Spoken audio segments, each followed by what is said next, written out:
All right, bring the meeting to order tonight for Tuesday, November 18th, 2014. So we start off every meeting, we'll read the mission statement. The Norfolk Public Schools offers a safe, joyful, and challenging learning environment that meets the needs of our diverse students. Through school, family, and community partnerships, we provide an education that inspires lifelong learners and cultivates caring and productive citizens of our ever-changing world. Roll call. Jeff Chalmers. Jeff Curry. Paul Cochran. Mark Flaherty. Thomas Doyle. Ingrid Alardi. All right. Actually, a bit of a crowd tonight, but we'll see. Public comment. Anyone have anything public comment? Yes. You are the public. This is your chance. I'll put So the if you microphone. Just Yep. state your name and what's his name and affiliation. I'm a parent. I'm a daughter at HOD. Also serve on the school council there. So I've received a lot of feedback from parents that I've talked to, both just as a parent and in my capacity on the school council. A lot of folks would love to see, as we move into the 21st century, GPS tracking on the school buses, particularly in the winter months when the buses are running late, but it's also really cold outside. We want to promote the health of our children. I know a lot of the teachers and the administrators don't let the children play outside when it's that cold.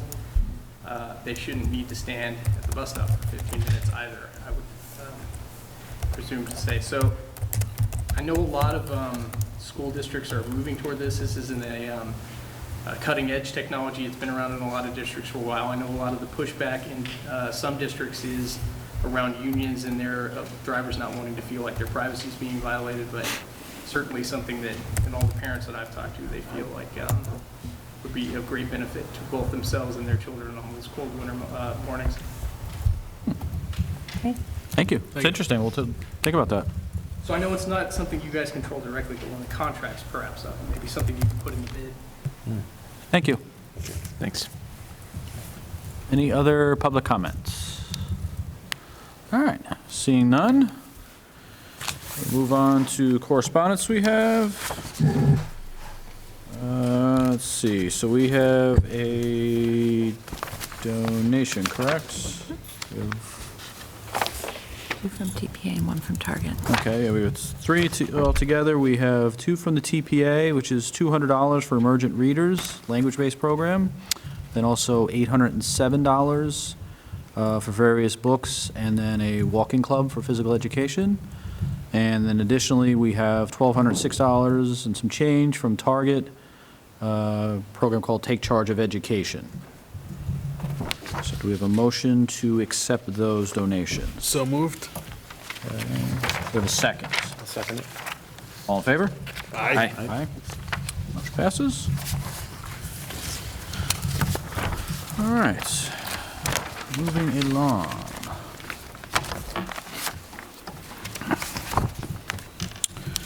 All right, so next thing up on the agenda is the selection of arbitrator. And if I have this correct, this was a question of language that was being matched up or changed to match up, is that correct? This was a recommendation, yes, from the Mass Association for School Committees, that the committee make a motion to designate MASC as representatives for the purpose of selecting an arbitrator if the need arises. And by appointing them, you have greater access to a variety of arbitration decisions and additional information, similar to the way the MTA would select an arbitrator should the need arise. So there's a motion in language that was in your package if you choose to consider that. And it's highlighted. This is the highlighted section here? Yep. All right, do we have a motion? So moved. Any further discussion? Questions on this? Well, I'm kind of curious what we would need an arbitrator for as far as the school committee ourselves. It would be for contract negotiations just if you for were, that? Okay, things like that. that works. On this particular, we should probably actually read the entire Yeah, motion we- as opposed to just saying so moved, so. Mark, if you just want to go ahead and just, All right. actually, here, if you want So, I to, got in it. that section, if you want to highlight mine. Yeah, I got it. Oh. So I make a motion that we designate the Massachusetts Association of School Committees Incorporated, also known as MASC, as one of the Norfolk Public School Committee's representatives pursuant to General Law 150E, Section 1, for the particular purpose of selecting an arbitrator and receiving arbitration decisions. All right, so beyond Mark's question, any other further discussion with this? Okay, do we have a second? Second. All right, all in favor? Aye.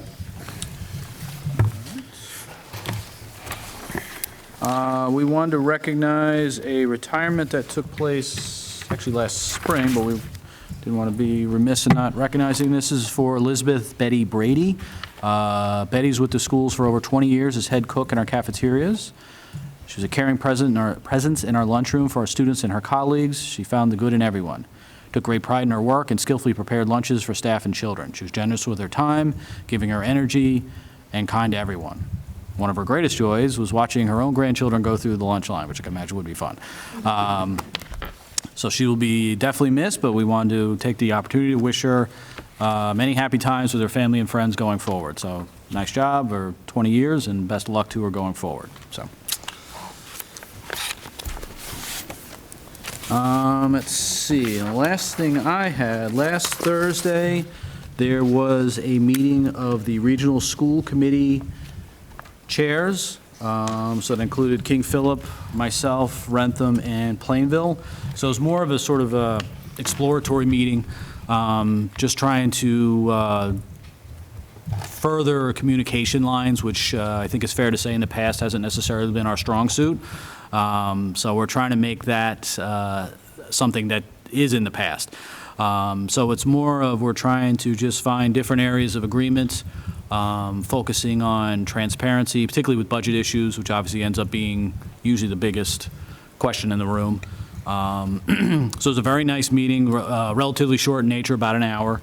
But I think everybody had a good chance to get to know each other, kind of understand the different perspectives from each town, the different challenges that we each face. While we have a lot of similarities, we certainly have a lot of individual challenges. So trying to be respectful of each committee's challenges that they face, and with the understanding of trying to find common ground moving forward. So it's something, we've scheduled another meeting in, I think it's the first week of February, if I'm not mistaken. And we're going to continue to try to build more stuff and have actual documents available for folks to review for that. As I said, the main focus is going to be within the budget arena of things, but I'm sure there'll be any number of items that will come up. So if anyone has suggestions of topics they would like to see, I know I had spoke with Ingrid. We had gotten some examples of various collaborative efforts that had taken place, professional development opportunities, things of that nature. So if anyone has any suggestions of items that they would like to see me do, you have until February, so no rush, but happy to do so. But that was it. All a very good meeting, and something I think that was quite overdue. I think they had one last year, so we're trying to make a commitment to make sure that this does happen at least on a quarterly basis. So hopefully that'll be good stuff. Great. That is it from me. All right, so there's several things under my report tonight, and I'm going to request, if the committee is willing, we have Todd Hassett here to present the budget update for the committee, and then we also have both our school principals here with their school councils to share their school improvement plans. If it's okay with the committee, I'd like to just change the order of that. Because we have a budget subcommittee meeting after this meeting tonight, Todd and Donna are here for the duration. So if it's okay with you, I'd like to have the principals be able to present first, and then we'll put them after. That's fine. So we have, as part of the requirement of the regulations, every school has a school council, and one of their primary responsibilities is to serve as an advisory board to the principal and to work collaboratively to craft a school improvement plan that they present. And I think you'll see when you had these two plans in your packet, they are very tightly aligned with the district strategic plan that was presented earlier in the year. I think we presented that in August. So you'll see that there's really great consistency and alignment between the goals and objectives of all three plans. I think the other thing I'd just like to say is that the Principals and their councils have worked really hard. These plans, I think, reflect a lot of different considerations. They've looked at student achievement data and professional development needs. They've had feedback and input from staff. They've also incorporated feedback and input from parents in developing their objectives. So they'll walk through those with you tonight. Legally, it used to be a requirement that school improvement plans be presented to the school committee and approved by the committee. That has changed in the legislature. It's no longer a requirement, but our local policy still requires a vote of the committee. So we will be asking for a vote for approval of the two plans tonight after they've been presented. So we are going to put Freeman Kennedy on the spot first and have them come up share. They're going to walk through their plans, so you might want to pull it from your packet, and they'll highlight the key goals and objectives and have time for questions, and then we'll move on to H. Olive. And we're going to move because you have to come, and you guys can stay up here. I'm just going to give them the microphone so they have a place to sit and answer questions. The seat's taken. I smell. I was going to say that separately, but it's fine. Good evening.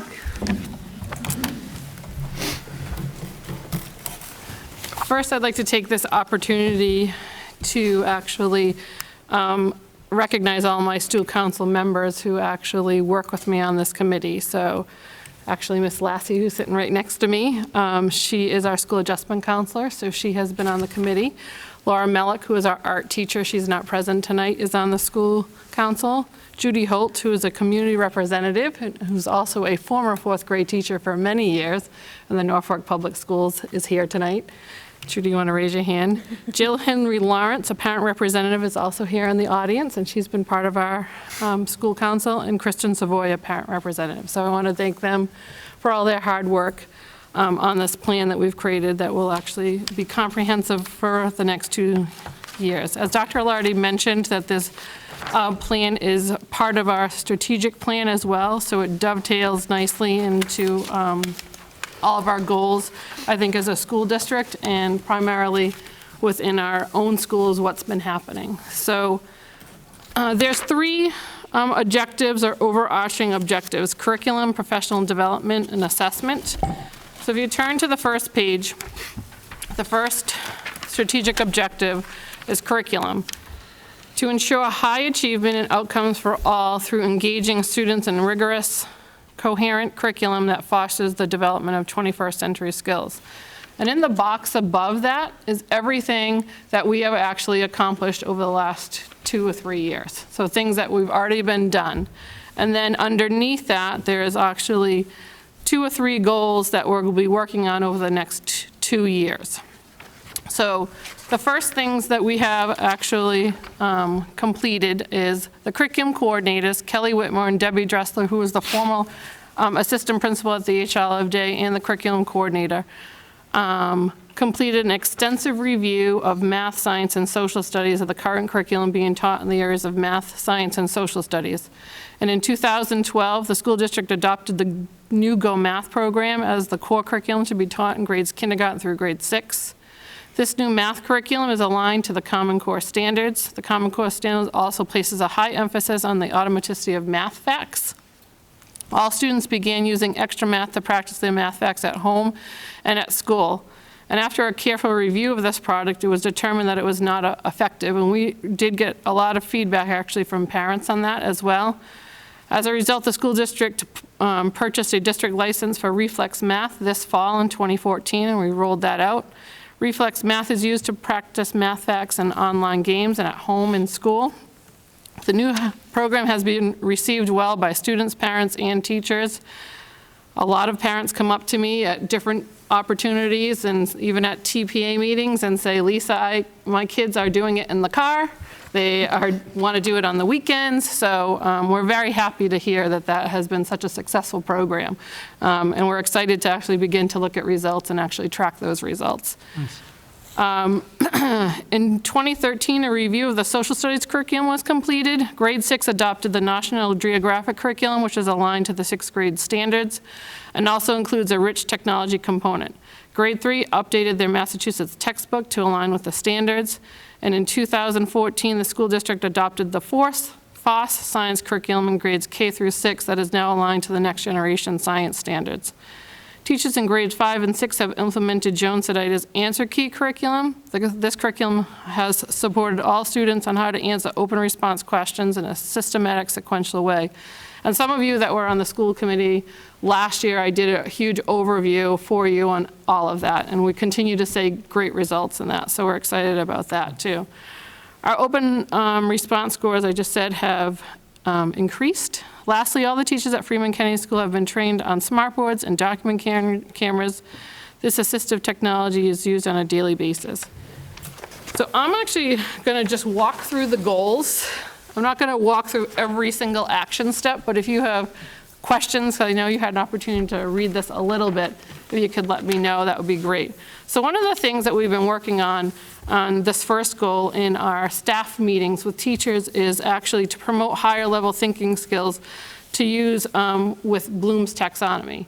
And with that, actually, we're asking teachers to actually ask higher level thinking questions within the classroom environment, with their teaching environment, and also when they're actually doing assessments, that they're asking questions that actually inquire students to think at a higher level, that they're just not recall questions. Because we're asking students just to recall, we're not actually asking them to think at a higher level. So we started that in our staff meetings last year. We went over a lot of things about Bloom's taxonomy.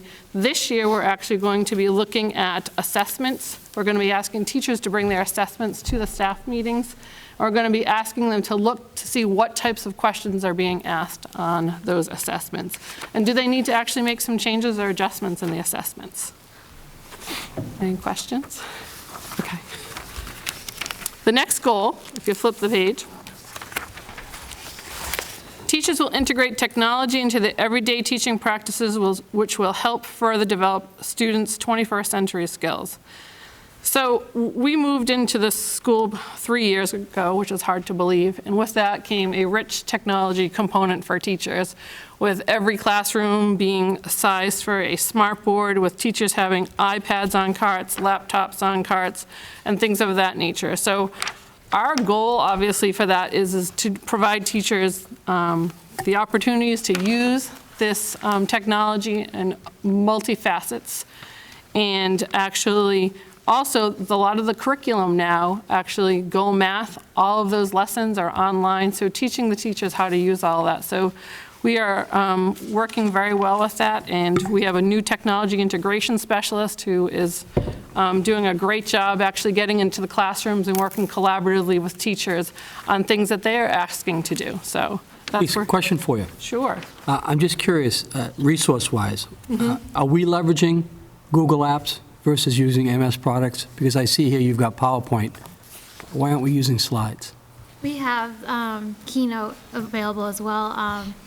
We have both Keynote and we have the Microsoft versions on our laptops, so teachers can access whichever one they're most comfortable with. But there's been training provided on both. Right. Keynote is an Apple product. So the question is, why aren't we leveraging more of the Google Apps? We are. Okay. Yeah. Depends on what format they're using. And there are certain limitations to Yep. To Google Apps. Yep. So we haven't been able to, as we're moving forward with it, for example, the Google spreadsheet is not Excel. Yeah. And we're still doing more things with Excel than that's allowing us to. But that being said, we're moving towards Google. Right. Jeff, are you asking from a cost perspective, or? No, not so much cost. I mean, cost is certainly built into it. I'm more concerned with the idea that we're leveraging the applications, but we're not using them. So we're moving ourselves over to using Google platform, but now you've got certain applications that are built into it that aren't being utilized. I find a lot of classrooms and teachers and students are using the Google Apps when they're doing more of a collaborative project, because it's much easier to do that as a whole. Okay. So I know I use it in that format with a large group of students, so I think we use it more in a collaborative environment.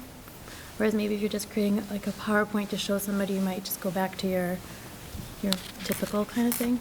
Part of the reason I ask is because being on one of the boards for professional development at MassQ, we leverage everything having to do with Google Apps. And they pretty much train everything as to anything that's being used within Google Apps to be used for the educational setting. I'm just curious as to why. I mean, we do a phenomenal job using a lot of them. I'm just curious, like when you've got something like PowerPoint, Well, PowerPoint's a phenomenal app that a lot of people are used to, but why we wouldn't be using some other apps that are already built into Google? Part of it also, Is it it's not a holding us comfortability back, thing? But it's just something that has to be done, is the kids have to have a Google account to access like the Google apps and stuff. So I know, depending on the grade level. Yep. Like I know our 5th and 6th graders have those accounts. I'm not sure about all the other grades, but part of that is maybe that account. Okay. Okay, good. Thank you. Okay, the second goal in that, teachers will integrate technology into their everyday teaching practices, which will help further develop students' 21st century skills. So that's actually providing formal, oh, it's the same thing. I apologize. It's a good point to make.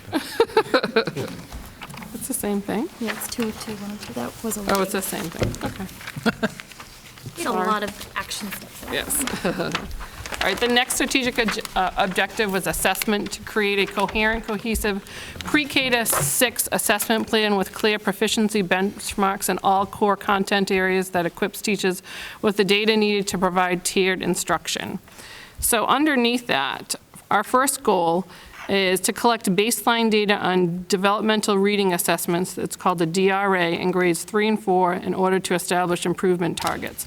And a DRA is actually given to students in grades 3 and 4 2 to 3 times a year. So we want to actually measure their growth over time. So when they come in the fall, students, all teachers give a student a DRA that's done individually based on their reading level from when they come over from the H. Olive Day.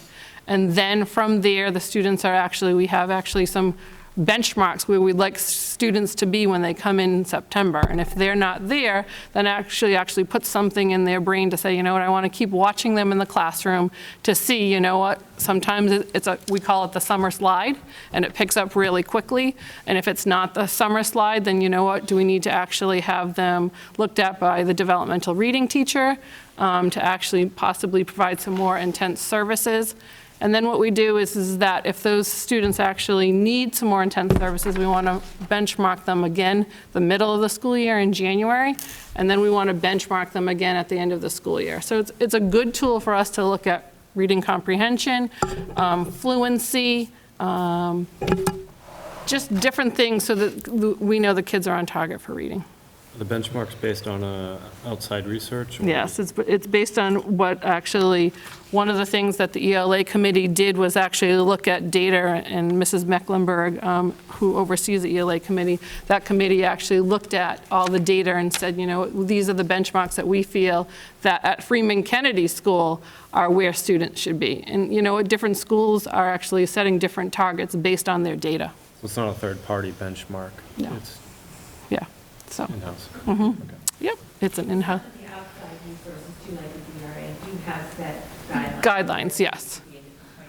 That are based on more normative data. And then our local benchmarks, we look at our local assessment patterns over time and set proficiency targets based on where we think our students should be performing. Okay. So it's a combination of both. So we're actually going to be collecting that data over 2 years to actually see, do we need to increase our benchmarks, or are our benchmarks good for where they are right now?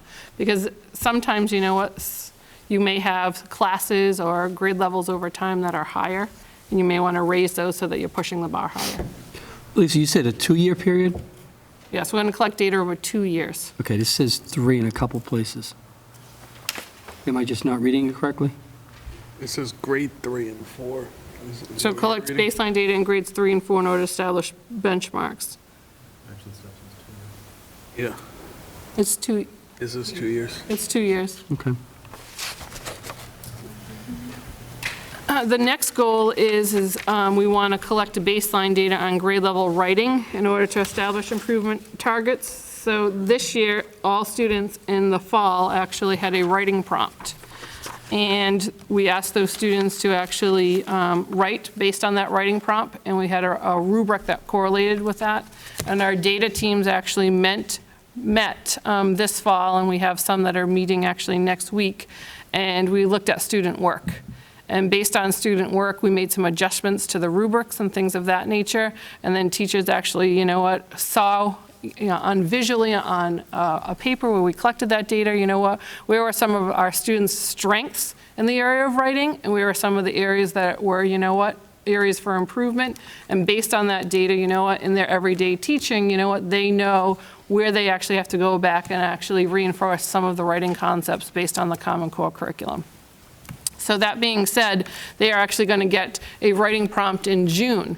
And obviously what we're doing is, again, we're measuring growth over time in the writing area for those students in all grades. So all grades 3, 4, 5, and 6. We'll be collecting data in the writing area. We talked a little bit about, at the beginning, collecting baseline data on the new math fact fluency assessments in grades 3 through 5. And we're going to be using that actually with our reflex math. And actually, Kelly Whitmore has also created some baseline assessments that the teachers have given. And then those baseline assessments, again, will be given in the spring to measure the growth over time on math fact fluency. And our hope with this new program is within the next couple of years that, you know what, that all our students have math fact fluency mastered by 4th grade.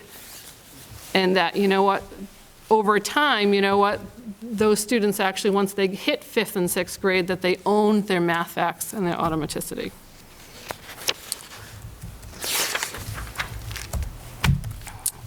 That one continued, the math fact fluency. Lisa? Yes. I'm sorry. Sure. For that word automaticity a little bit, can you explain? So yes, what is that? That's a fun word. Math automaticity is that you want kids to be able to actually say their math fact without actually counting on their fingers or counting on their toes or using any type of math manipulatives in front of them. You want them to own it, and you want them to say it as quick as they can. So that's what we're talking about, automaticity. So Within seconds. within seconds, yeah. Right. Great, thank you. You're welcome, no problem. It is kind of a new keyword that people have been using. Okay. After the math fact fluency, there's another goal, and this goal is actually related to our MCAS data, which you'll get to actually see me next month because I'll be presenting all our MCAS data as well. Which is great data. So to improve students with disabilities math scores in grades 3 through 6 on the math MCAS from a baseline of 71% to 73% on the 2015 MCAS test. And the goal is to raise their scores by 2% so that by June 2016, we meet a target score of 75% on the CPI by June 2016. So this is a lot of MCAS data. And what I did is that I went back and I looked at our MCAS data for the category that is called students with disabilities. And I went back and I looked at data over time. So I looked at 3 to 4 years worth of data. And what I did was I looked to see how all of our students with disabilities did, and what we were scoring and what we were getting, what is called the CPI, which is the Cumulative Progress and Performance Index. And that ranged anywhere from 68, 69, 71, 72. And we are literally on the cusp with those students of actually meeting that target score of 75. So that's our ultimate goal, and we have some ideas put in place on this plan of how to support those students to get them where they need to be. And that's the difference between us going from level 2 to level 1? It is. Okay. It is, yes, yes. And that's my ultimate goal, is to get us to that level 1. And we are very, very close. So I'm very proud of our teachers and everyone that works in the district to, you know what, get us where we need to be. So, yeah. Is this for students that are currently in grades 3 through 6? This is students that are, well, yes, they're currently in 3 through 6. The current 3rd grade students haven't taken the MCAS yet, so those grade 6 students have moved on. So it would be our students basically in grades 4, 5, and 6. So But those 3rd grade students We'll be taking it. will be next year. taking it. Be taken, so they'll. Yes, so the that, students because that it's are a, in 6th grade now, yes. if you're looking to get this up 2% by June of 2016, they won't be in the school, right? But their data will count for the 2015 scores. Yeah. Go ahead. The way that the state identifies the target is that analyze our spring MCAS data every year for that grade span. So we take the MCAS in 3rd, 4th, 5th, and 6th year. So even though they're not comparing the same population of students, they'll compare the results in 3rd grade this year to 3rd grade next year. So annually, they're going to be looking at the scores in 3rd, 4th, 5th, and 6th, even though it's a different population of students each time. And we're required by law or by the state regulations to have a gap analysis in a gap in performance between our special education population and the general education population in the math scores and in the ELA. So they have to write a goal about narrowing that gap. So it's comparing the scores of those grade levels annually, even though it's not the same population of students taking the test every year. Okay. Does that make sense? Yes, thanks. Okay. And the next strategic objective is professional development. To develop and promote educator excellence characterized by high-quality instruction, implementation of best practices, and professional collaboration. And our first goal is to train all staff and students on reflex math as it pertains to math fact fluency. So at the beginning of the school year, we had a rollout of that, and that included a webinar for teachers at both the H.L. of Day and at the Freeman Kennedy School, where they learned actually how to use reflex math, how do they input the students in reflex math, how do they make adjustments once students have actually mastered, addition and subtraction, how to actually tell if students are actually using reflex math, how many times a week are they using reflex math, and then they also print out reports. So that's an ongoing training with teachers, but we've got that up and running right now. To train all staff to use a variety of data to drive their instructions. Over the past 2 years, administrators and teachers have been trained on unleashing the power of collaborative inquiry, and that's a full course that has happened. Right now, we are finishing our second course with teachers within the district, and we have formed data meetings this year with all of our grade level teams. Those data meetings will meet 5 times over the course of the school year to look at data over time. So we just talked about the writing data and the student writing prompts. So we've already met to discuss and look at all of that. So in January, we'll actually be looking at Go Math data. So our students took a Go Math assessment when they walked in the door in September to get a baseline to see where students were and some of their skills. And in January, they'll actually take another one. And after that January one, then we'll be sitting down and we'll be looking at some data in Go Math. So those data meetings are really helpful. Myself, the curriculum coordinators, the developmental reading and math teachers, everybody's involved in those. It's a really collaborative process, and kudos to Mrs. Mecklenburg, who actually started them off with the writing. They went really well at Freeman Kennedy School, and I was really happy with the progress that we made on that. So. That being said, to successfully implement the new science curriculum, which is correlated to the next generation science, I know Mrs. Whitmore gave you an overview of that last year when they were proposing the new curriculum.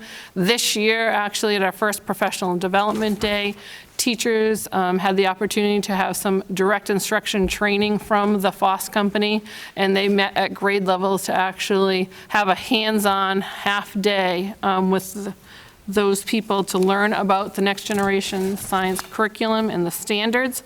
They also had hands-on opportunities in some of those classes as well. There's a lot to learn. It's a very inquiry-based program, but the teachers are loving it. The feedback that we're getting from teachers is very exciting, so we're very happy to hear that. That it's basically, you're not telling kids how to actually do an experiment. You're actually giving them a problem and asking them to figure out how, how something's going to happen. That being said, I think that's the last page.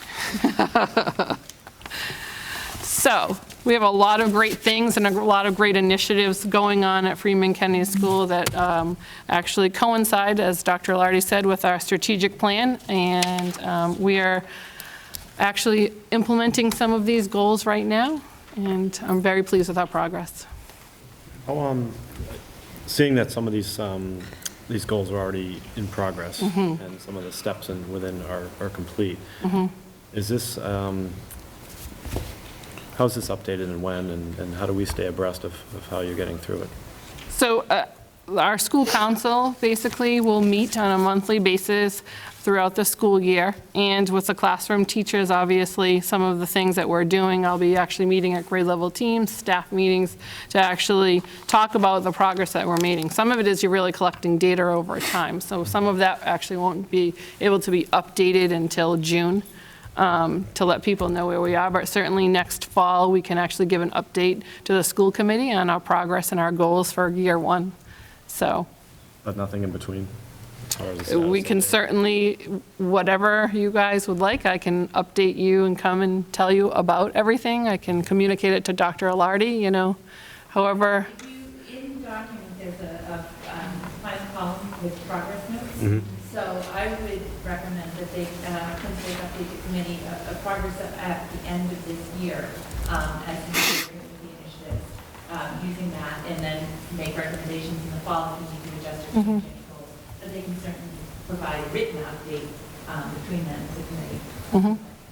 I wasn't sure if this was kept on a, It will be posted. drive Yeah, type it will thing. be posted on the school website once it's approved by the school committee Okay. tonight, so that everybody in the community actually has, awareness of what's going on within the school environment. So, yeah, Thank you. you're welcome.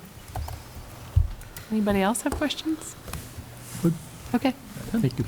Well, thank you very much, Thank all you. of you, for the tremendous amount of work. You guys are busy. Yeah. Very busy few months. Good Lord. All right, so we need a vote, I guess we'll vote on these individually, or? Why don't we just- I think collectively is fine. We'll just vote on them Yeah, collectively? that's fine. All right, so then we'll, Have you said something? pardon me? That's how I expect it to be. Line, devotion, and allegiance. Well, if that's the case, I'm going to go. Overruled. Okay, good evening. Good evening. Nice to be here this evening to present our school improvement plan. And I would like to thank the members of the 8 Olive Day School Council who have been working hard this year. Most of them have been members last year as well. I'd like to thank the people in particular that are here tonight. That would be right to my left here.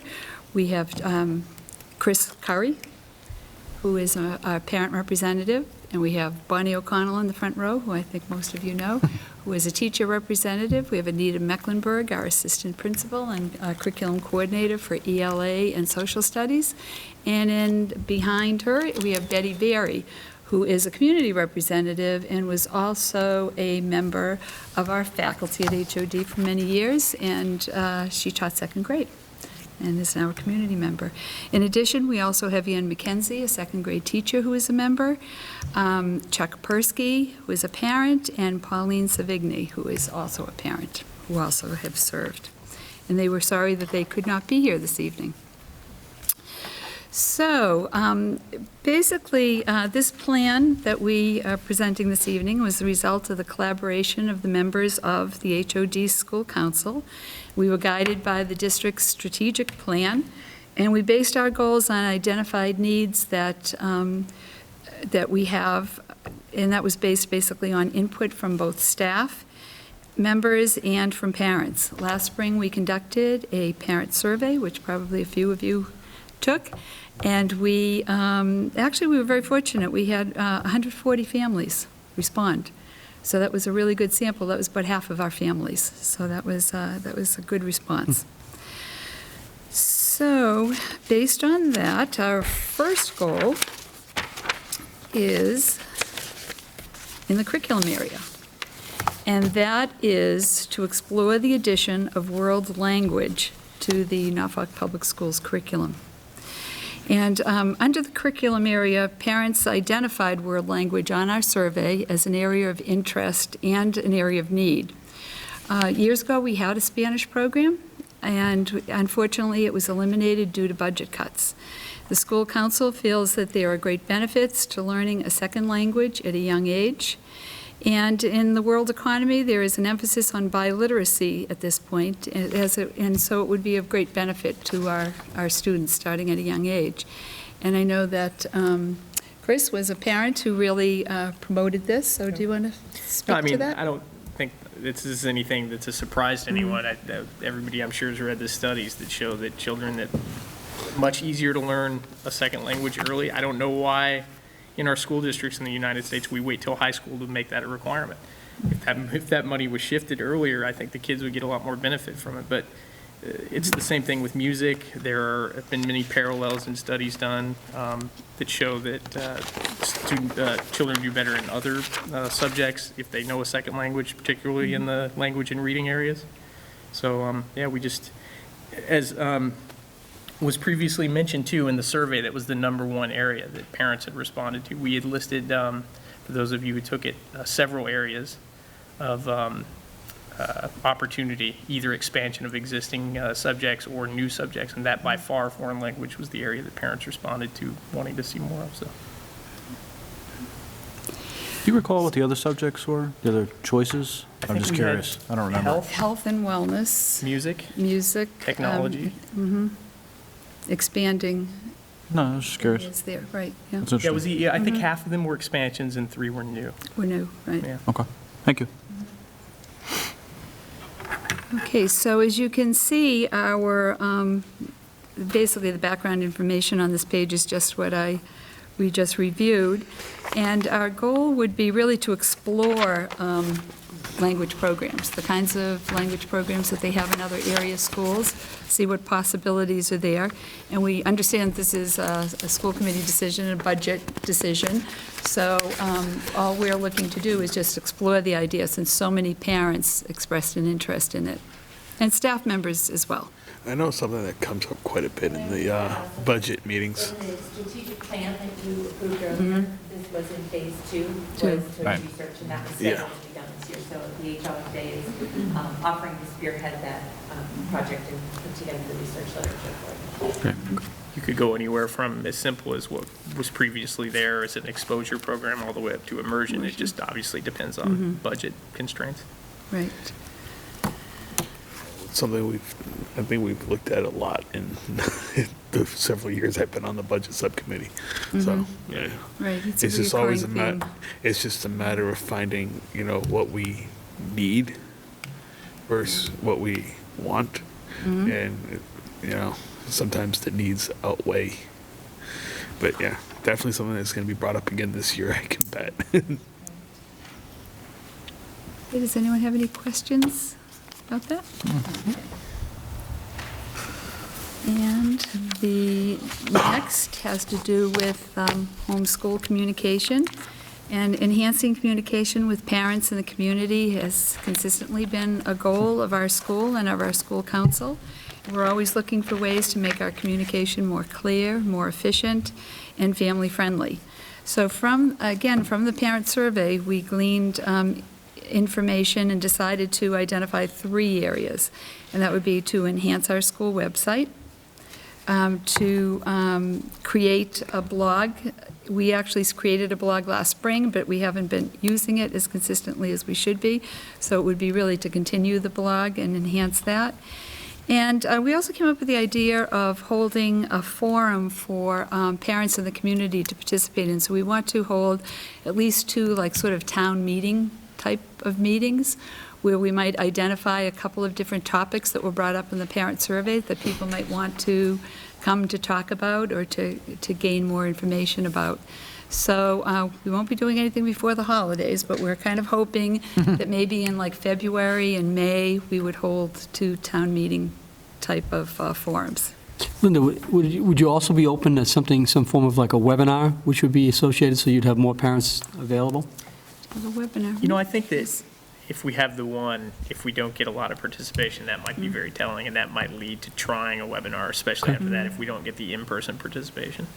It should be noted that the survey glowingly and overwhelmingly was positive, and the few areas of complaints we had were around communication, and it's not so much that it's not there, it's just making sure the message is getting out. I think we had a lot of comments about curriculum, and that curriculum is available on the website, but it's not easy to find or easy to understand. So just things like that, trying to make the communication more. Now, the website has been updated, and since then, has when the actual remarks came in, were they before the updates or after? Pre-new website, yeah. Okay, good. Okay. But I think a lot of information that's on the website, parents don't necessarily know it's there. Okay. So trying to just get some of that information out saying, Right. go here, even Exactly. just doing that, I think is. Okay. And what we're trying to do too is identify, like when we hear that from parents, like going to our technology people and saying, you know, parents are having a difficult time negotiating or navigating, I should say, the site, and how can we make it a little bit more intuitive so that when you go to the site, you can find what you're looking for. I think that's a goal of the whole district, both schools and the central office, all of us. It's like, okay, what are the glitches? We think it's good, and we think it's Yeah. there, but if people can't find it easily, then they're going to give up. A lot of So- parents had trouble even finding the website at the start of the school year because Right. the old address wasn't valid. I know. And Oh, you couldn't do a we couldn't Google find it search via for it, Google. yeah. It Right, wasn't, yeah. yeah. I had to Yeah. call the school and get the web address. Yeah, that was know. difficult to find. So just things like that, letting people know to go Right. somewhere where they Mm-hmm. can get the communication, sometimes it's all you need. On the communication piece, this is kind of an aside, I think it applies to everyone, both schools as well as the district. One comment I sort of consistently get is more lead time for various announcements or things that are going to happen versus something fantastic's going to happen, but it's going to happen tomorrow or 2 days from now. That is a little difficult to necessarily react to at all times, particularly if you're working, maybe an issue dear to heart, I suppose, with the two-parent working household. It ends up being a real struggle. So I would say, just as a general suggestion, the more time that can be given for any sort of announcements, or it doesn't matter, major, minor, whatever the case is, the better. And that's Right, something that's right. always well received, so. To your point, following up on that too, I've received a lot of feedback that there's too much communication. To That the would be point my where s- parents don't read Right, it because yeah, there's so that's much, it's overwhelming. Yeah, that's something I've heard a lot too, because you end up, maybe this just because I'm not terribly organized, I guess, but you end up just losing sight of things. I mean, if I don't instantly put something in my calendar, and I'll have to go back and look at that later, it's going to slip your mind because 45 things have come. They're all well-intentioned, they're all very good. It just, I don't know necessarily what the best solution is, but just something to be mindful of, I guess, is that it can be very challenging because there's a lot of stuff that comes out frequently, so. The communication mechanism is almost as important as just what you communicate. 'Cause we've had this conversation within the council. What goes home in those folders with the kids, I don't know if they do it at Freeman, but we do it at HL Day, the folders that the kids bring home. Every parent always looks in that folder every night. But when you get the emails, you're not necessarily reading all of those emails all the time because there's so many. So how you choose your vehicles equally Yeah. as important as what you communicate. I would say at Freeman Kennedy, the kids, once they get to 5th and 6th grade, those folders are not always going home. Right. Parents are not always getting that. Right, So you send them right. out. You mean but not kids necessarily- hide communications from school? Never. Or teachers post everything on their school website. Right, right, Yeah. that's what we're. And that might be it too, right? Website for general communication, for direct or Right. important. And it's how you craft it, yeah. Well, the information itself, I think, is not being leveraged properly. Plus, there are a lot of parents that don't understand it. Like, as an example, we've now moved over where the website has access to using a lot of Google applications, one of them being with Google Calendar. With Calendar, you can actually import. Yep. If you have an existing Google Sure. email address, you can import those all into your own. You could have the entire schedule. And Yeah. just pull it in. Yep. And turn it off or turn it on, so. One of the things that the technology committee is going to do is to actually have a technology evening for parents actually Yep. this spring. And we're looking at actually having that opportunity where parents can go to actually different sessions to learn about different things. So Yep. just like what you're saying, Jeff, that might be something that a parent wants to go, I want to go to this to learn how I can upload all this information Yep. into my own Google Calendar. I want to learn, more about reflex math. I want to learn about the social studies curriculum in 6th grade. So there's a lot of different things that we're looking to actually showcase our parents when you're Perfect. coming in Yeah. and learning. The other thing is that we talk about the flipped classroom, I think, a lot. You know what, I talk about, okay, if that parent can't come here, then can we videotape actually what we're doing Yep. and put it on the web so then we can say to the parent, no, I know you couldn't come to it, but guess what? Here's the link and this will show you exactly how to do X, Y, and Z. Yep, perfect. It might be And worth that's- putting that in the town meeting, something like that, technology, leverage the vehicle. Okay, any questions about that, the homeschool communication?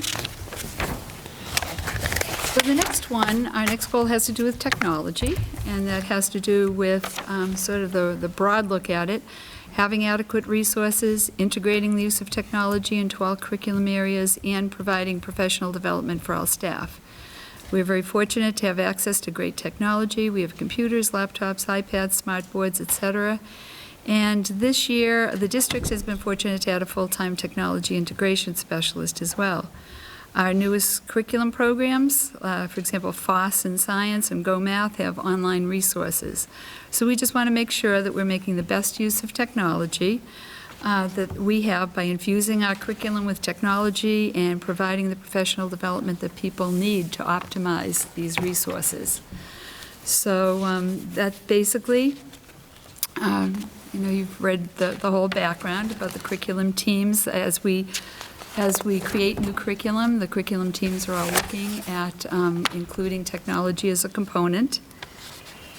And these are the action steps about actually implementing it, providing the professional development, which our technology team has been doing a great job of. So far, we've had 3 different sessions of technology PD, which has been very, very useful. Some of it was on Google Docs and creating Google surveys, things like that. So we're trying to meet the needs of everyone, what they need, meet them where they are. Do you have any questions in that area? All right, so next we have science. And Lisa already went over a bit about our new science program that we adopted, how it's inquiry-based and hands-on, and the teachers at HOD also have really embraced it. They're doing a great job implementing it, but like any new program that you have, you always need professional development to go along with the implementation. And Kelly Whitmore, the curriculum coordinator for science, has done a good job providing some initial professional development, and I know that we'll be having some more as the year goes along.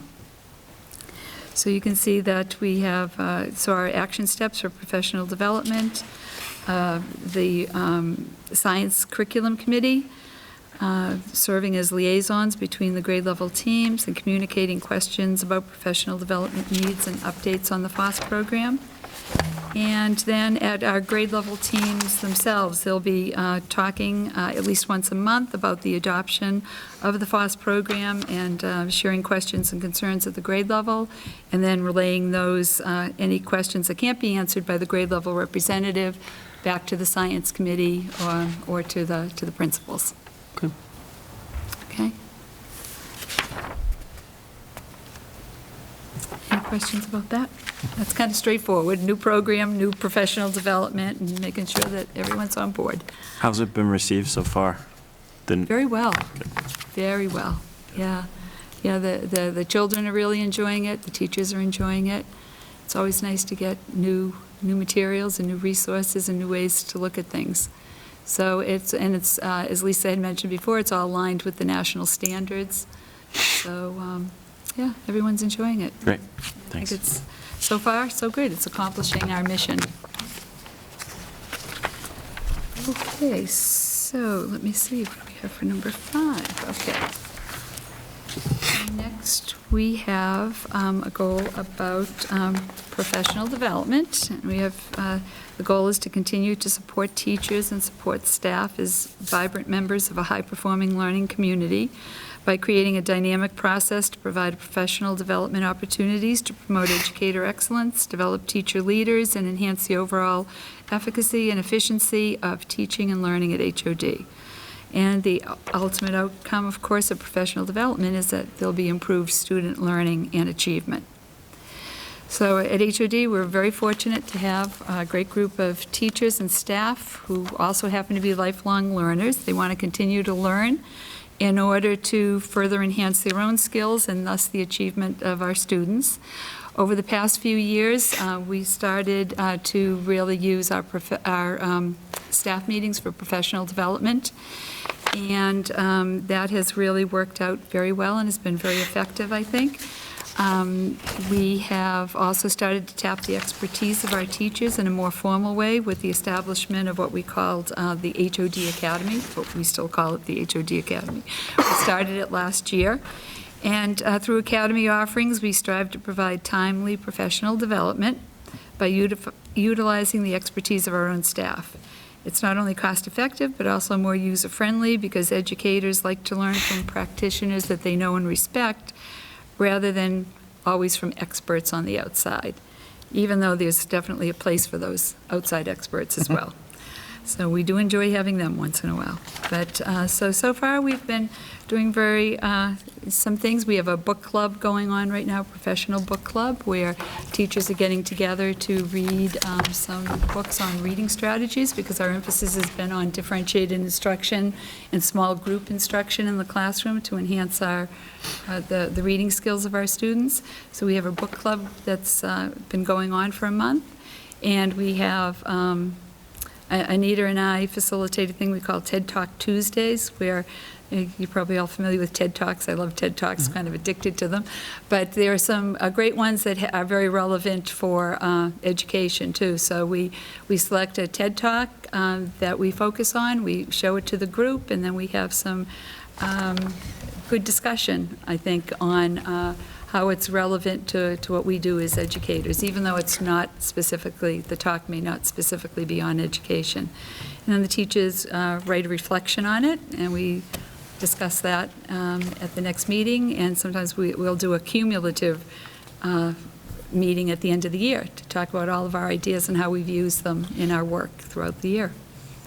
So that's a very inexpensive, no cost professional development.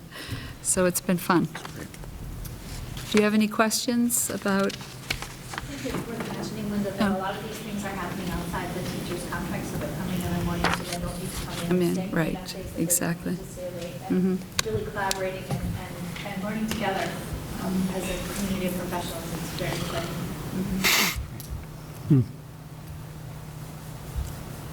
Okay, no questions on that? Okay, then we will go right on to our last one, and that's data teams.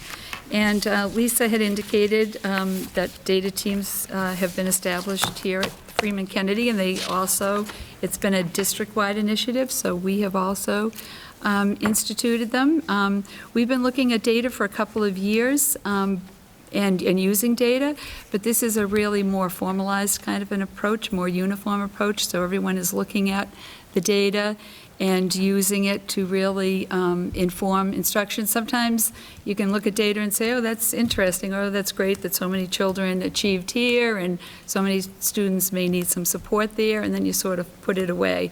So this is a broader look at data, a look at it that where we're looking at progress over time, and we're coming up with interventions to put into place for those areas where we think we need to do something different, add a different strategy or a different resource in terms of our teaching and learning.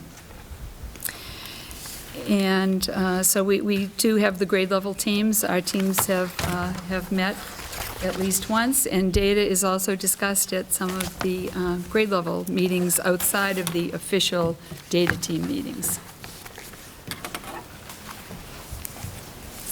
Any questions about that? No? Okay. All right, okay. Well, thank you very much. We're looking forward to a great year. We're well underway, and we've had some great things going on so far, and we look forward to that continuing. You guys put together some great Thank information. you for your support of everything that we do at HOD. Oh, Thank you for Thank you doing very it. much for doing this. Again, another group that worked really hard, apparently, Yeah. so good for you guys. Thank you.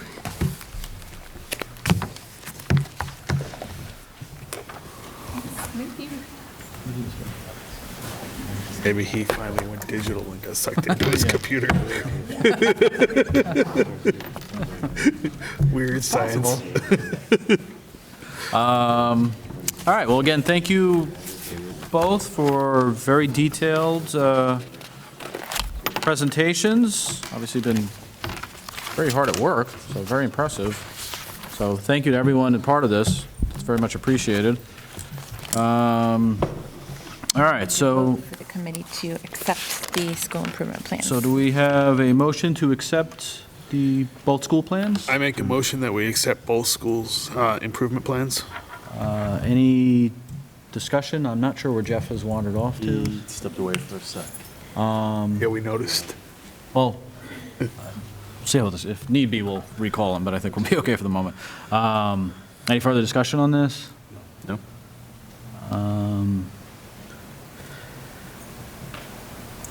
All right, do we have a second? Yeah, I was gonna say, I was no longer gonna wait for this guy at this point. I just want to let you hang there for a second. Well, I wasn't, well, he had his opportunity to speak, so he has question opportunity, so he's on his own. All right, all in favor? Aye. Aye. All right, 4-0. I go down with an abstain So for just him. thank you very much to the school councils. I know it's another night out, and thank you for coming and sharing your plans, and to the principals. As the committee indicated, I think they're very thoughtful plans. A lot of hard work went into them, and I think we are moving forward in a really positive direction in a lot of different ways. So thank you for all of your efforts and hard work. Great Thank job, you. well Thank you. done. And we are going to move on to the budget update. So Do you want to do your thing, then budget? we'll do budget next, and then we'll do Okay. Michael's. So Todd Hassett, our business consultant, and Donna Chisholm are here to present the quarterly update. So do you want to? No, that's fine. I think Donna will, just if you like. This will stop use that mic flashing and- now in the background, because I know, I didn't know. I'm about to have a seizure with it. I was like, I thought something was wrong with me for a while. I'm seeing spots. Move to the back. And please don't feel you need to stay if you want to go. Yeah, We'd everyone's like you to paroled. stay because we like an audience. We're not used to it. Don't feel you have to. Sell out for us. I'll just move. Make it easier for you. I should probably move too. That way they can get good footage. You should all have slides in your packet, or we've got up on the smartboard for the audience at home as well as here. In the business office, we do internally, we do about 10 projections during the course of a fiscal year, coinciding with the 10 months of the school year. We typically don't do much over the summer as staffing is changing and things are getting lined up for the start of school. But you should be confident to know that the business office does do 10 internal projections, and we keep close watch and monitoring over both our budget and our grants and revolving funds. And this allows us to react when things become adverse in certain areas, or it allows us opportunities to maybe get ahead if we have financial opportunity, particularly toward the back end of the year. So this is the first formal presentation to the committee this year. We might likely do another one in January and then perhaps April. And so, as you can imagine, as the year's just getting started, we're just sort of getting our legs. A lot of what you'll see tonight is more projection versus what the actual or the final results may look like. Just as a refresher for the committee and the community, the resources that the town of Norfolk provides to us here at Norfolk Public Schools are just over $10.4 million.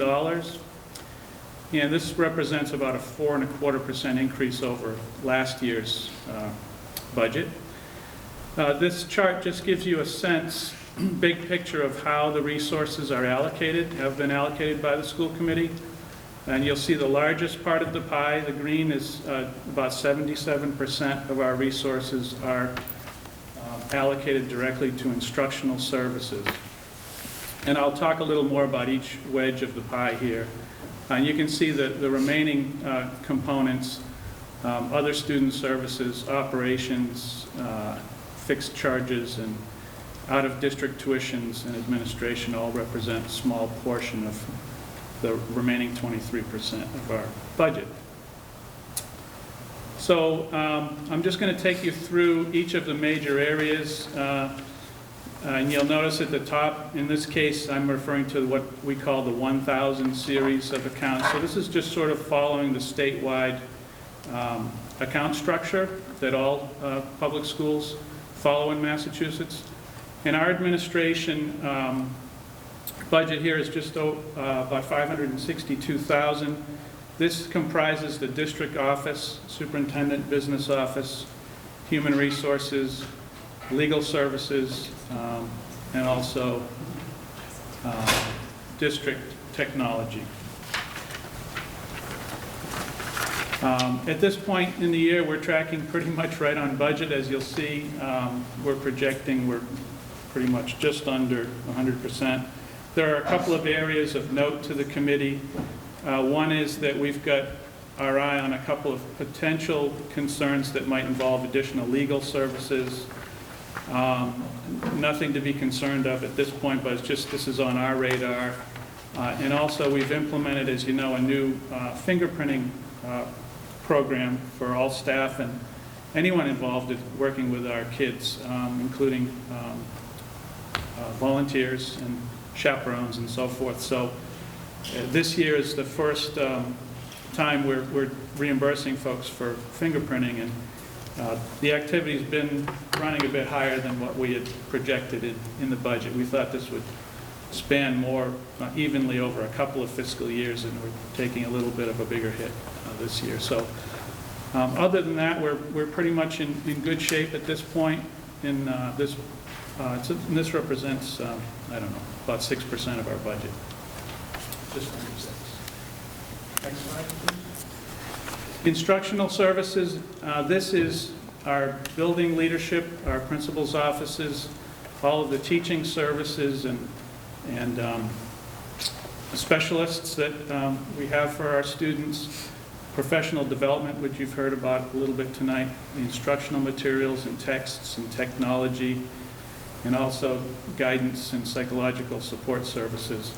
So this is what represents our more sort of direct frontline instructional services to our students.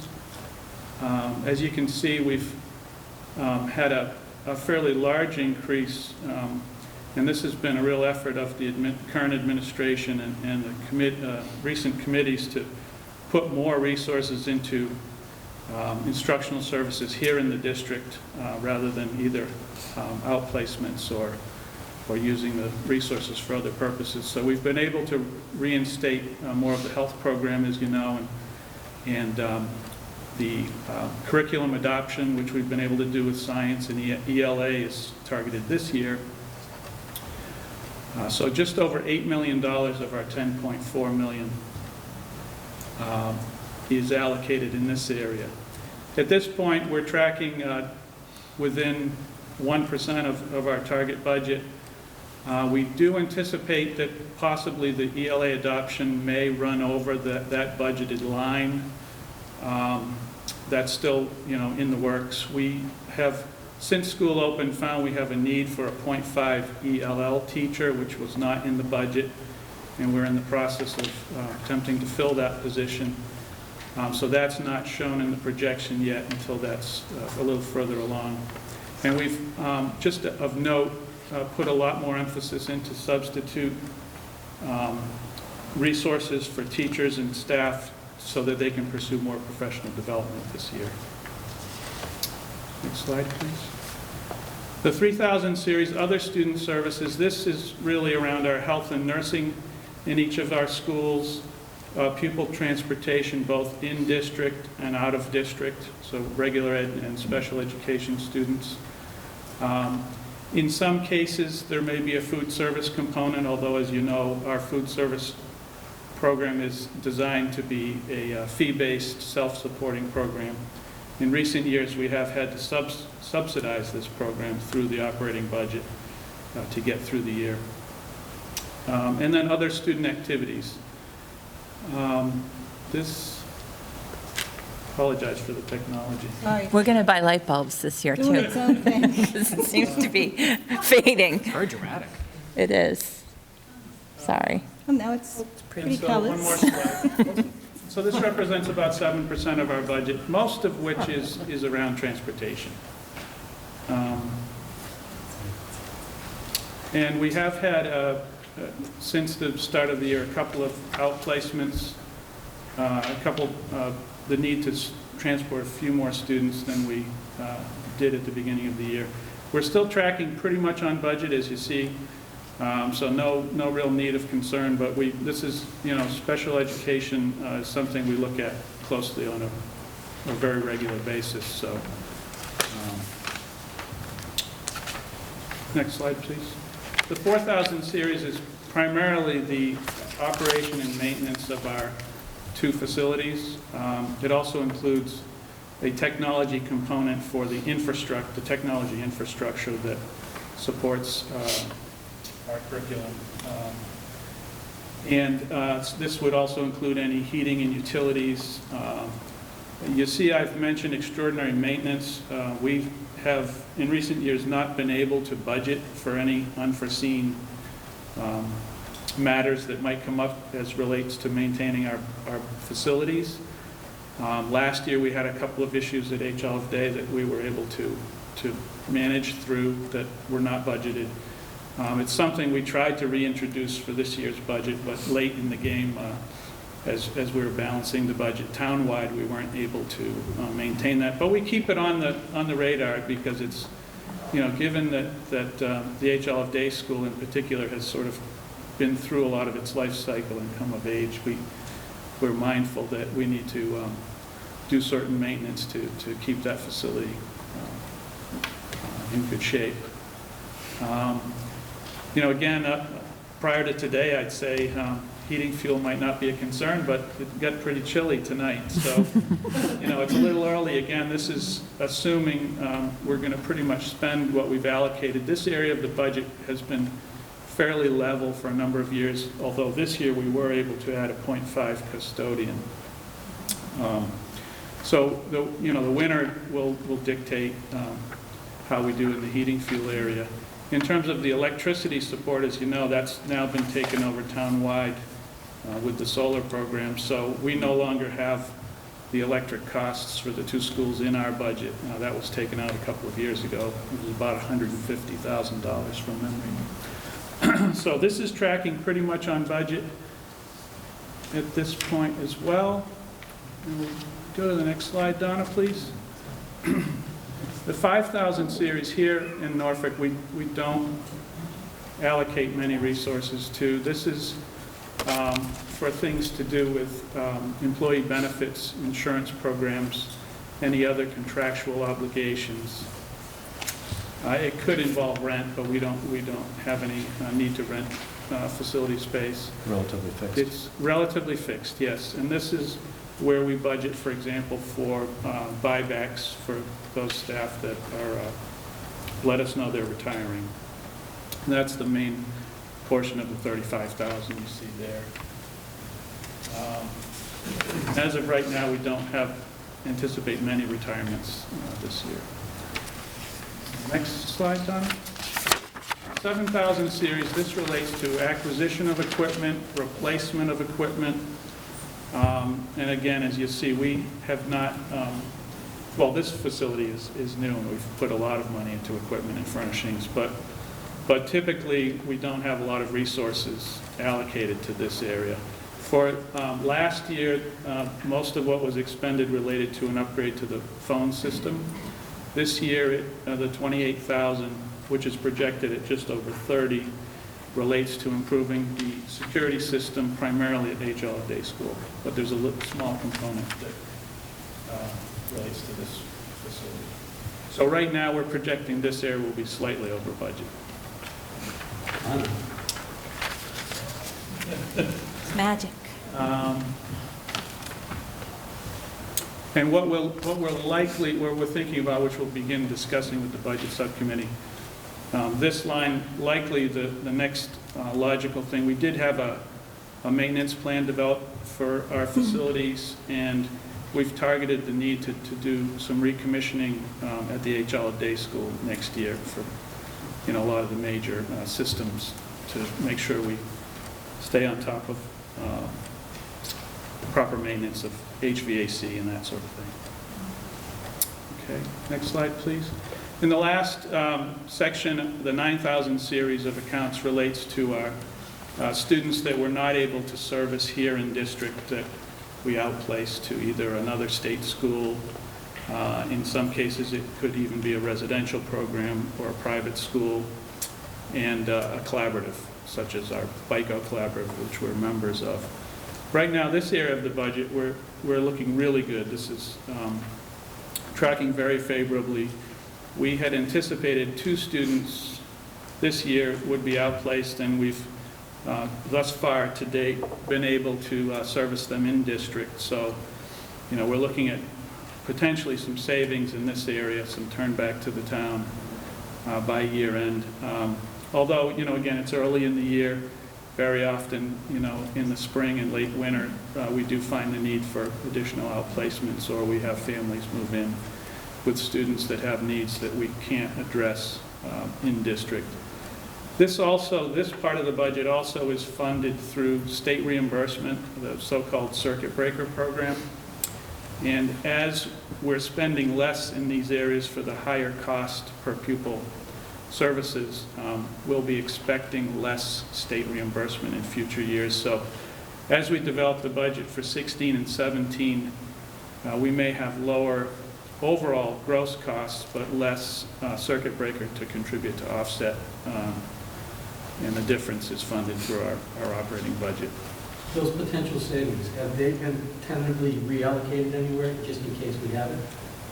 For here? Yeah. No. We've talked internally about, and I know the district staff is meeting tomorrow to talk about a number of objectives, but this is something we would bring to the committee to discuss.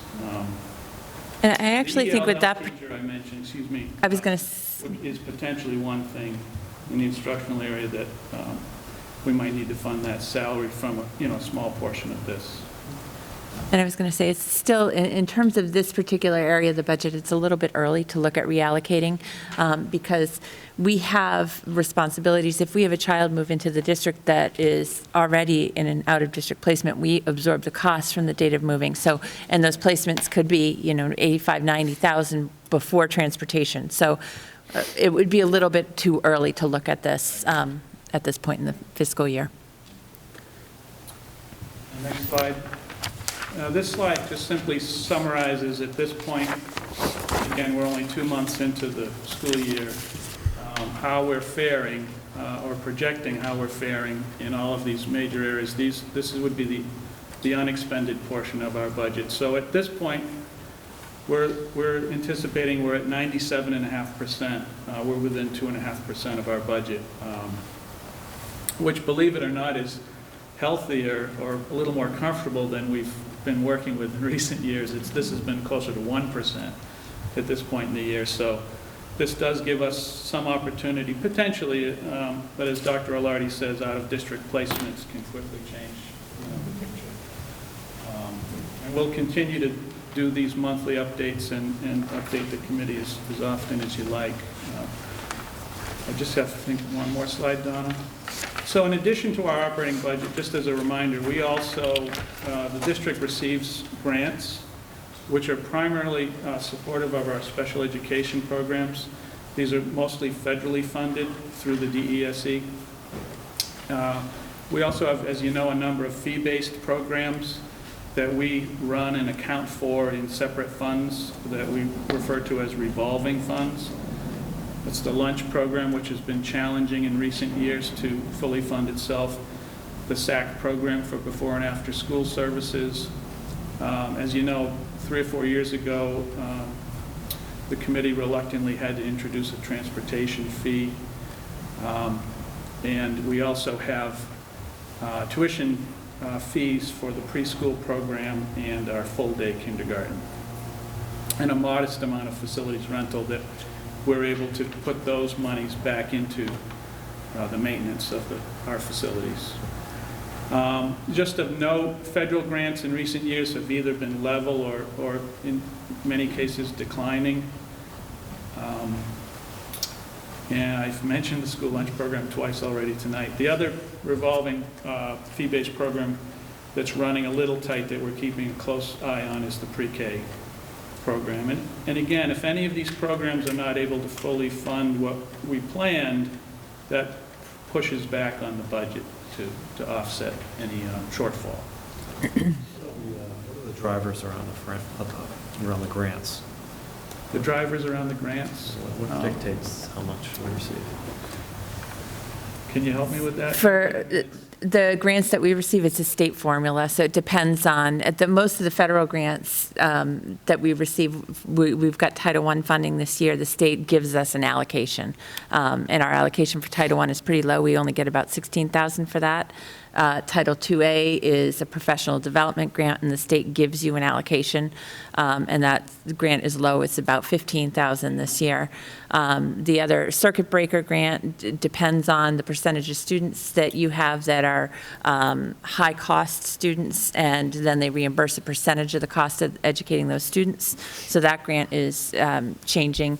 The transition to kindergarten grant that we have is another federal grant, and that offsets the cost of about a teacher. 45,000. Yeah, it's about 45,000. So most of the state grants, they give you a set allocation for those entitlement grants.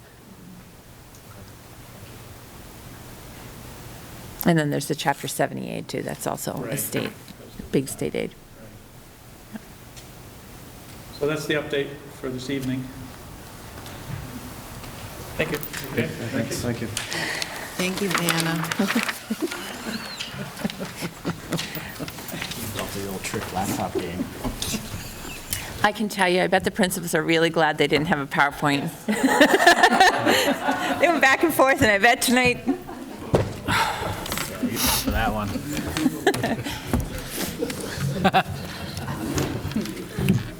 Does the committee have any questions on the budget presentation or any things that? Okay, great. Okay, the next thing under my report is annually I am required to present and propose professional goals for the school committee to review and approve. Obviously, the goals you will evaluate me at the conclusion of this year on the full range of responsibilities of the job. But the professional goals I'm proposing are really just areas that I'd like to give additional attention and focus to over the course of this year. And the goals that I'm proposing are really driven by a couple of different factors. One, by the strategic plan that was developed with input from parents, community, the strategic planning group, staff. We really set very clear, focused direction for the district for the next few years. And so that was a really important source for me in looking at where I need to put my focus in order to support the district in meeting those goals that we've outlined. And then the other source of, I am required to write a student learning goal. And again, as Lisa talked about when she presented the Freeman Kennedy School Improvement Plan, as a district right now, our MCAS scores are very solid. We're in the high, I believe it was 91st or 93rd percentile this year in terms of our scores as compared to other similar school districts across the state. So in the aggregate, our students are performing really well. We always look at the MCAS data. We always look at what it tells us about our curriculum and instruction and whether there's areas that we can improve. However, we are a level 2 district this year because the state sets proficiency targets for students in the aggregate, and then they look at the data in isolation for small subgroups. We don't have a lot of subgroups in the district, but because in order for the state to look at the data, you have to have a minimum of 35 students in the subgroup for it to be valid. But we do have a subgroup of special education students, and that group of students has not been meeting the state improvement targets the last couple of years. We're very close, but we haven't hit the proficiency target. So I've written a student learning goal that's a gap narrowing goal as well, at looking at improving the performance of students in special education on the math MCAS test. Ingrid, how far are we off in proficiency?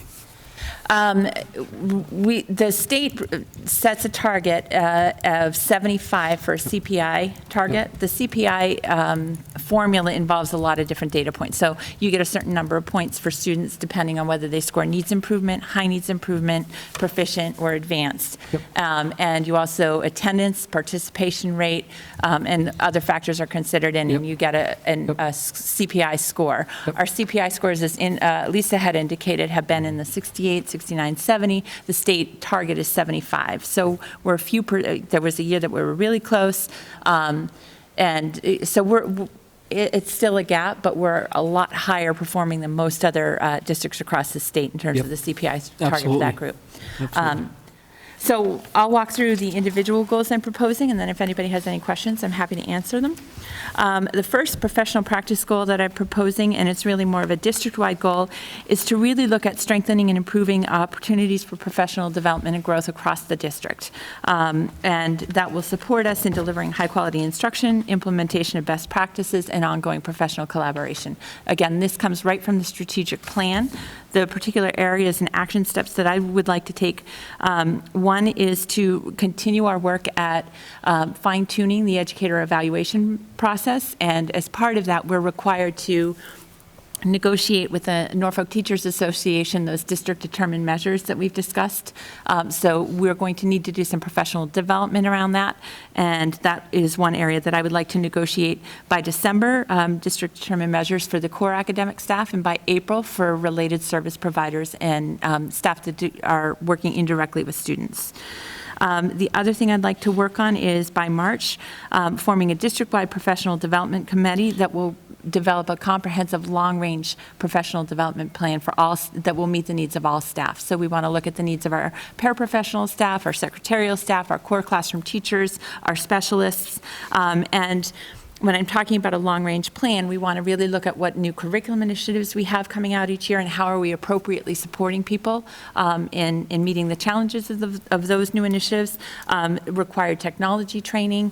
We're talking about looking at different models of foreign language instruction. So we really need to look at the district curriculum goals, and we also have to look at different ways of providing that service. So we've had some on-site graduate courses that we've offered in partnership with Rentham and Plainville. And through the Title IIA grant. We've had just-in-time workshops. We've had professional development days. The HOD has worked on the HOD Academy.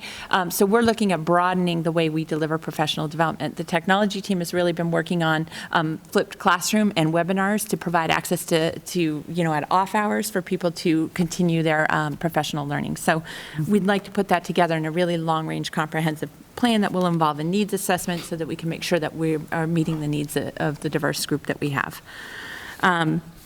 In addition, I would like to work with the principals in supporting them in implementing the new aspects of the educator evaluation system. So we have to, in the next couple of years, start designated student impact ratings have to be folded in, and we're going to have to be looking at how we analyze that data collaboratively and how we assign impact ratings. So I want to make sure that as part of my professional goal, I'm also supporting the administrators in implementing the new requirements of the EdEval program. So there's a professional development goal around professional development. The second goal is around assessment, and this was talked about in both the school improvement plans as well, and that's around developing a coherent, cohesive pre-K-6 assessment plan with proficiency benchmarks in all core content areas, and providing training in assessment and data literacy for all staff in order to support teachers in tiering their instruction. Some of the action steps around that, and there's a timeline outlined in the handout, but we've been working really hard to provide training for all staff in particular models and strategies for looking at student data. As Mrs. Balfour said, teachers have been looking at data for years. We collect a lot of different sources of data. Every time they give an assessment, they're looking at how students scored, what that tells them about their instruction, what they need to reteach. We're really looking at doing that more systematically now. So teachers are taking the expertise that they've developed in their own professional practice and working on data teams so that we can start to look at instructional patterns in the curriculum. Where do we have curriculum weaknesses? Where do we need additional resources? And so that we could leverage the skills of the group in designing effective interventions for students that need additional supports. So there's a goal around providing the training, supporting building principals and curriculum coordinators and launching those grade level data teams. And also working with the technology team, because one thing that we've really encountered and we've discovered, we're in a really data-rich environment right now. So we have all kinds of data that we're collecting. We're working on building, we have a new English language arts literacy plan, and in that we're assessing all the dimensions that we know are critical to reading development. We've set proficiency benchmarks for each so that we can identify kids that are exceeding the benchmarks and need enrichment, and kids that might need additional remedial instruction. But we have all this data. We need to have a platform that will effectively store it, and we're looking to work with the technology team to identify that, so that we will basically have an electronic portfolio for every child that will have their assessment history. When a child encounters difficulty, we can look at their past assessments to see if there's gaps in knowledge that we need to address, or if it's change. And it will also help us manage the educator eval piece and the district determined measures. So that's another part of a goal is identifying that platform and providing training for all staff and how to use it. Ingrid, do we have an existing platform you're looking at, or is it something new you're going to be looking at? We've looked at a lot of different things. The tech team looked at 2 different tools last year. They looked at the potential for Baseline Edge, because they do have a student data management system that is available. The problem is it's not really well developed at this point, and it's glitchy. There's a lot of issues with it that are being resolved, and Baseline Edge is fairly new to this market, and so they're kind of learning as they go. They also looked at the Edwin Teaching and Learning that the states put out. We were leaning in the direction of adopting the Edwin Teaching and Learning because it's free to districts this year. But what we found is that the teaching and learning side aren't talking well to each other, and so they told us the program was going to be available, that we could store our district assessments. But what they didn't tell us is that in order to do that, you have to actually rebuild all your assessments in Edwin, and kids have to take it in Edwin, which doesn't meet our needs. And the other side, it's the state's promising it's coming. We're going to be able to do that soon, but we don't have a timeline. So we're actually looking at Acuity right now, which is another product we have that does have a student data management platform. But the administrative team really worked together to think about what are all our requirements and what are we looking for. So the technology team has a really good checklist inventory, and they're weighing all these different programs against that, what our district needs are for the short term and the long term. But right now, it looks like it may be Acuity, and we're in the process of getting budget proposals around that. Where are we housing the existing information that we have? In Excel spreadsheets. All right, and we're able to import it into new Acuity? That's what we're looking at, and that's one of the criteria. We want a system that will allow us to upload data, set our own cut scores, be able to run reports. So, great. Yes, some of the programs will do that, and Edwin will not. Okay. Is this information also going to be something that's going to be available to parents if the parents want to know, like, teachers will use this information for the completing report cards, and we'll be sharing it with parents at conferences, yes, but the internal platform with all the data will not be. It'll be a protected platform. Okay. Okay. The other goal that I have is a professional practice goal, and that is to complete the Sheltered English Immersion Administrator course. It's a requirement of and we'll talk when we get into the CPR audit that was completed, but I'm required to have principals, superintendents, and any teacher working in a district, or for teachers, it's working directly with the student with English language learning needs, is required to complete the state Sheltered English Immersion course. So I would like to take that first before everybody else has to go through it, so I can hopefully provide support and resources for that.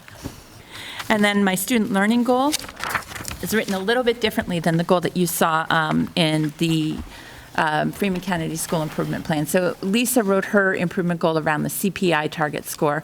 I looked at what the different elements are that contribute to that CPI score, and what I'm looking at is I think it's most important to focus on increasing the percentage of special education students that are scoring in the proficient and advanced categories and the MCAS.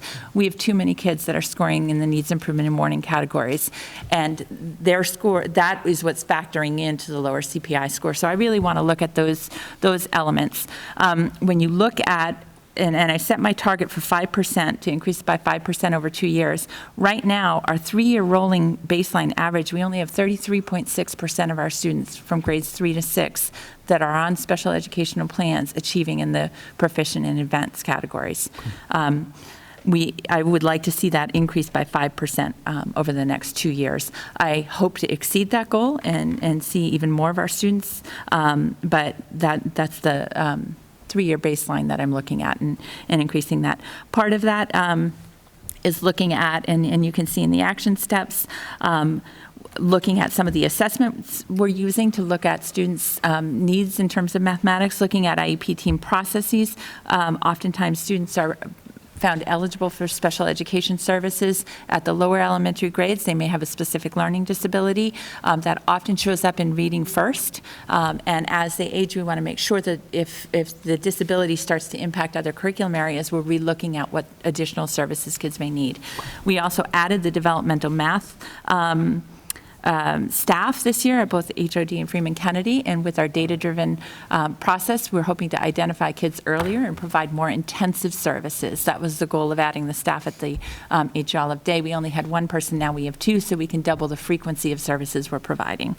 And the other thing that I referenced in here is fine-tuning our math assessment plan and proficiency benchmarks so that we can identify kids earlier and track their progress to see if they're closing that gap over time and getting closer to the district-level proficiency targets. So those are the 4 goals: professional practice, school improvement, and district improvement goals that I'm proposing to focus on this year. And I don't know if the committee has questions or other areas that they would like me to look at. How do these goals compare to the previous goals you submitted a year ago? My prior goals were around developing they were completing an entry plan and an entry report, which identified the strengths and opportunities for improvement for the district, developing the district strategic plan, which was submitted and completed, and then my student learning goal was increasing student scores in writing in the open response, which we met that goal.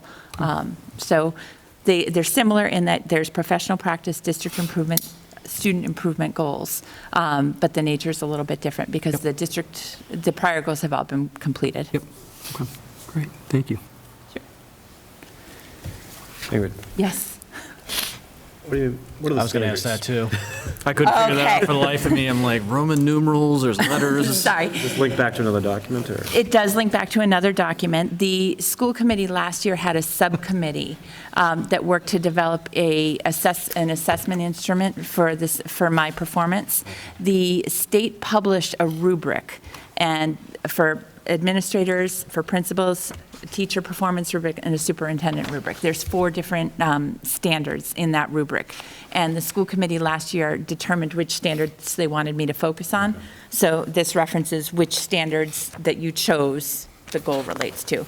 So I'll get you a copy of that, because that would probably be helpful. That wasn't clear to you? I apologize. No, that's, I was there, I didn't know what it meant either. I'm like, he was on the subcommittee too. yeah, I'm like, So I'll get a copy for everybody. But what I tried to do is make sure that the standards that you chose for me to focus on are included in all these goals. Any other questions? Any other questions? Nope. All right. Do we have a motion to accept these goals as written? So moved. Any further discussion? Second? Well, second. All in favor? Aye. Aye. Motion passes. Thank you. The final thing I had under my report today was just to update the committee on the coordinated program review. So last week, we had the department, 2 representatives from the Department of Ed here all week.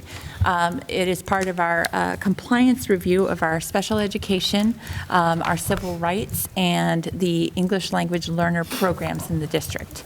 And the review is pretty extensive. There's a number of different indicators under each of those 3 categories that the state collects evidence on. We submitted most of the documentation late in the spring, end of May. They do a desk audit, and then they do a site visit where they interview staff, a variety of different staff members. They observe classroom spaces. They request additional documentation.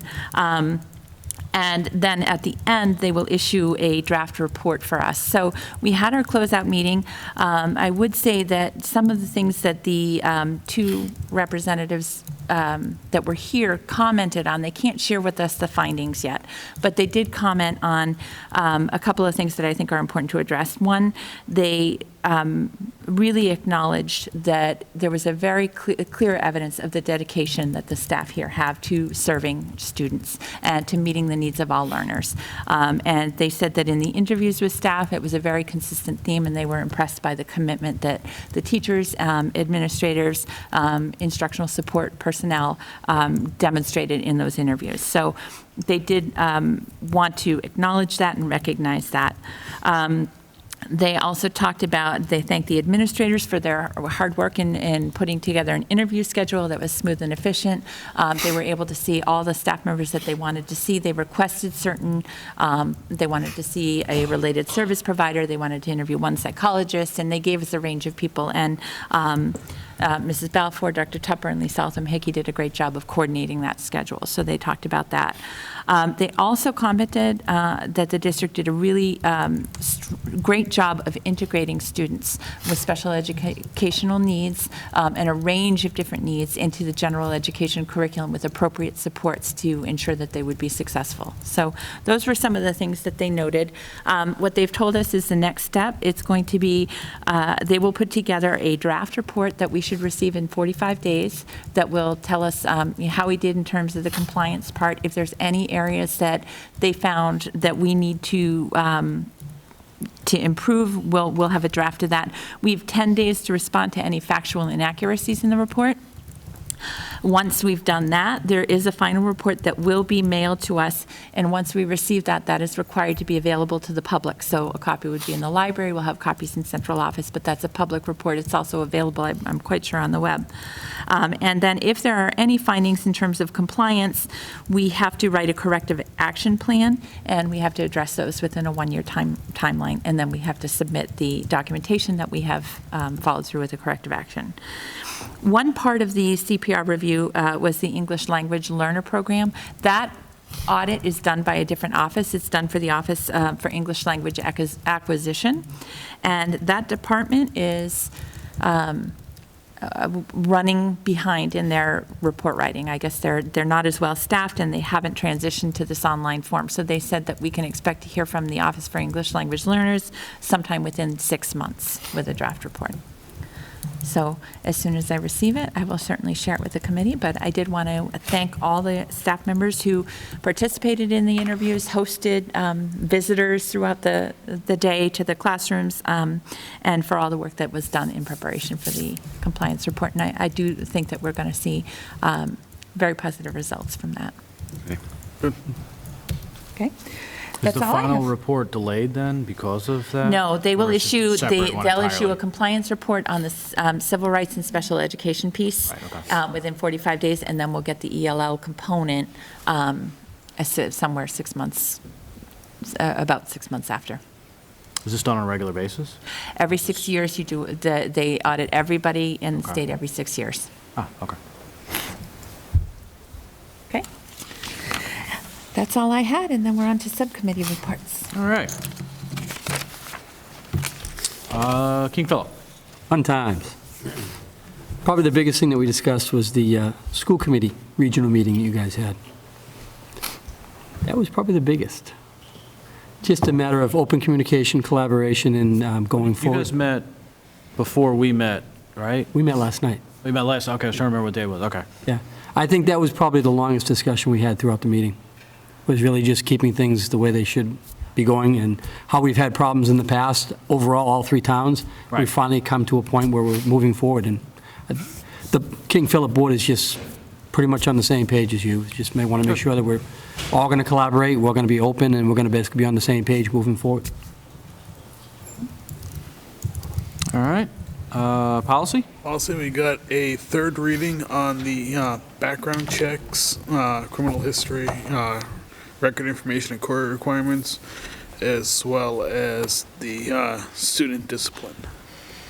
As far as the student background checks, in your packet, we received a letter at the end of October from the Mass Association for School Committees, and they are recommending a language change to their model policy for background checks.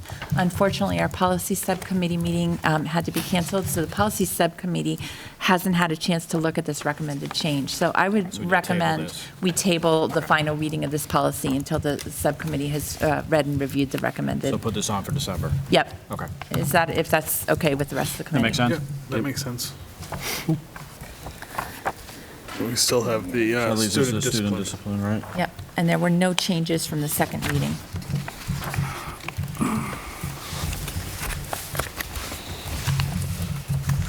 All right, do we have a motion on this?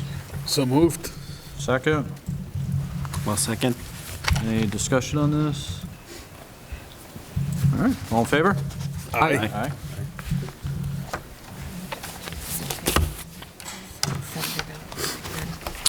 All right, so that's it for policy, correct? Yes. Technology. Technology meeting was just a standard meeting discussing what they're going to be doing going forward. It was just a setup meeting, pretty much. Okay.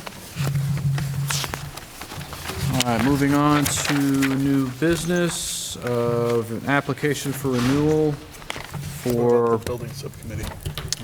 we have not met, so there's nothing on here, is there? Okay. We're not on here, are we? Yeah, No. yeah. Huh? Yeah, yeah. Next page. There's nothing to update, Oh, though. They yeah, haven't we met. haven't met, so renewal for school partner CPAC.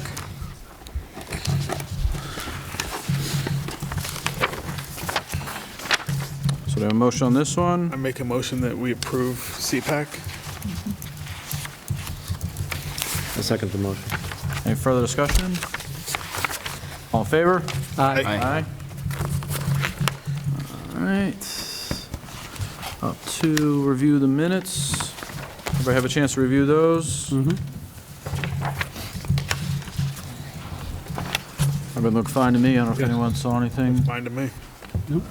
Motion on that one? So moved. Do we have a second? Second? Any discussion? All in favor? Aye. All right, very efficient. All right, we have a proposed date for our next meeting as... The 9th. The 9th of December. Does that work for everybody? Works for me. Yes. Yep. Hold on, I will tell you, I have no idea. It's fine for me. Yes, that works for me. Actually, I may not be able to make it.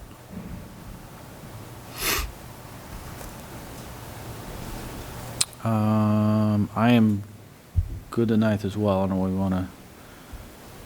That's, Jeff, you want to just... that's fine. Play No, by I- ear. If I- you can make it, I great. have If not... A business meeting that is, Just my only concern, if we start getting into later in December, it's going to get more, it's no, going no, to that's get more fine. and I more mean, you difficult, guys so... meet. It's okay. probably 85% chance that I will have to probably miss it, but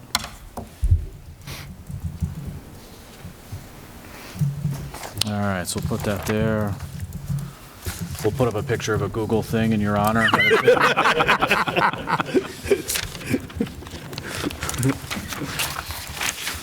All right, so 7 o'clock on the 9th. All right.